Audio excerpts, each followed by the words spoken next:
জায়েদ খান আমাকে ধোঁকা দিয়েছে। শিল্পী সমিতির সাধারণ সম্পাদকের পদ নিয়ে আবারও বাড়ল অপেক্ষা। 2 মার্চ জায়েদ খানের পক্ষে রায় দিয়েছিলেন হাইকোর্ট। এরপর শপথ নিয়ে চেয়ারে বসলেন জায়েদ খান। এদিকে সোমবার সন্ধ্যায় জরুরি সংবাদ সম্মেলনে ডাকেন শিল্পী সমিতির সভাপতি ইলিয়াস কাঞ্চন। এফডিসি বাগানে তিনি সাংবাদিকদের বলেন, জায়েদ খান আমাকে ধোঁকা দিয়েছে।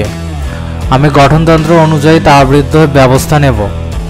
এ সময় তার পাশে ছিলেন সমিতির সহ সাধারণ সম্পাদক সাইমন সাদিক। ইলিয়াস কাঞ্চন আরও জানান, জায়েদ খান যে কাগজ দেখিয়ে শপথ নিয়েছেন তা আদালতের সার্টিফাই কপি না। শপথ নেওয়ার জন্য জায়েদ খান শিল্পী সমিতির সমিতিকে ধোঁকা ফেলেছে, তাই তার শপথটি থাকছে না।